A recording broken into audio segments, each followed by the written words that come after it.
what are the advantages of somebody from outside of China to pursue their studies here? Yeah, so I just got off the road. I have been traveling all over Southeast Asia. We certainly have a team dedicated to recruitment across North America. I'm having a lot of conversations with counselors and students from all around the world. And they're asking me that question. And certainly, again, we talk about just who Duke Kunshan University is and the opportunity right now. The inaugural class to be a part of something special, and not just in the first class. The first few classes are going to be an amazing opportunity for students. It's a truly global experience. You know, certainly they're studying here in China, and I think it's a terrific opportunity to be exposed to opportunities to get involved in global health, in the environment, in education, and study in a global environment where you're surrounded by people who are very different from you. We have a principle that we called rooted globalism. And what that means is we want students to come here, but we don't want them to just completely forget where they come from. You know, we want them to bring their perspective, which is shaped by all those experiences that they had, their culture, where they were raised, in addition to all those unique other experiences that they have. We want them to come and share that perspective here with their classmates who have different perspectives. But then we also want them to be open to gaining that more global perspective. And so certainly within the cohort itself, they'll have that opportunity. But then we take them to Durham, and they go spend time at Duke University's campus. They have an opportunity to study with a whole other group of students, broaden their network, have a completely different experience. We give our students an opportunity to do an additional exchange or other study abroad opportunities. Students have the opportunity to study on up to 3 continents. So it's really an amazing global opportunity to be surrounded by students who, as you heard me talk earlier in the application process, they're all eager to share, but they're also all eager to learn from each other.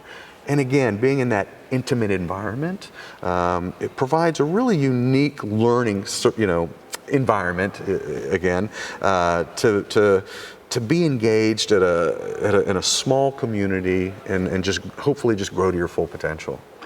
Right. Are international students required to take Chinese classes here?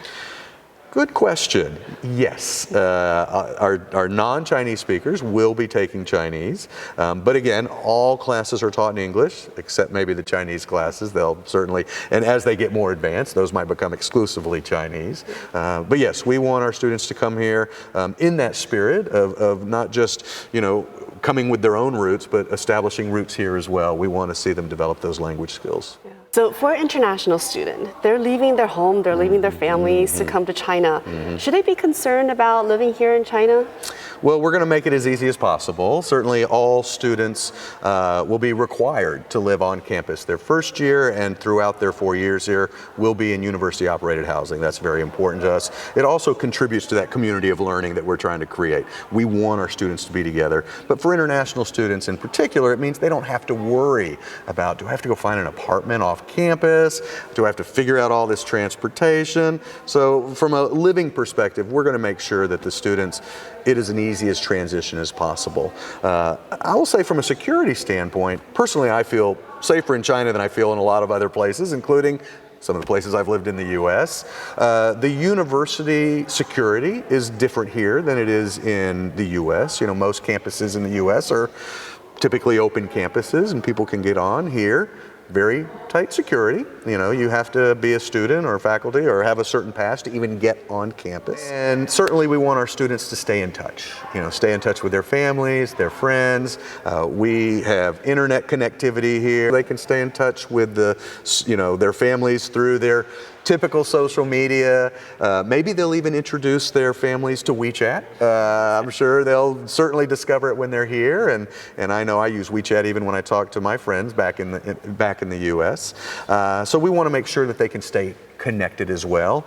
In terms of just going out, again, I've always felt comfortable personally going out in China. And, I've talked to a lot of students that we've had in the past, and again, I get the same reaction from them, that they feel pretty safe walking around here. And certainly we want our students to explore. We don't want them to be just on campus all the time. I mean, they're coming to China to explore. And as a result of the Chinese holidays, the numerous Chinese holidays that we have here, whether it's the tomb sweeping holiday or the Chinese New Year or the national holiday, our students, we want them to get out and explore China. And I absolutely believe that the environment here is as safe as anywhere else that I've personally traveled. I lived in 4 countries growing up, and have spent a lot of time traveling around the world. And I would never say don't use your common sense. You know, I think that that's just something that everybody should do, no matter where you are. But from a safety standpoint, I have felt very, very safe here myself. I'm bringing my family over. I have 2 daughters who are 11 and 13, who will be making the transition next month, and they will be spending some time here in China for 3 years. If I did not feel safe, I can guarantee you I would not be bringing my family over here. So putting my money where my mouth is, as they say. Good.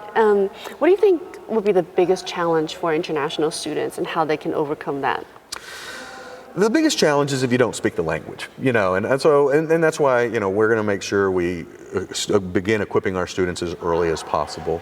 You know, things are out of your control a little bit when you don't speak a language, but this is what I call the host-guest dynamic.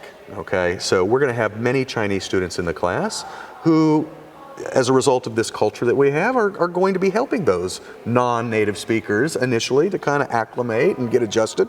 And it's going to be the same when those students all go over to the US. Then that host dynamic flips. And now you've got the international students and the American students who are now helping the Chinese students make that same adjustment over there. So I think just getting comfortable in an environment where maybe you don't speak the language initially. I know that I visit a lot of countries. I have become a master of nonverbal communication and hand signs and all those things, and so I don't think it's going to be a challenge, but it will be something that takes some time to adjust.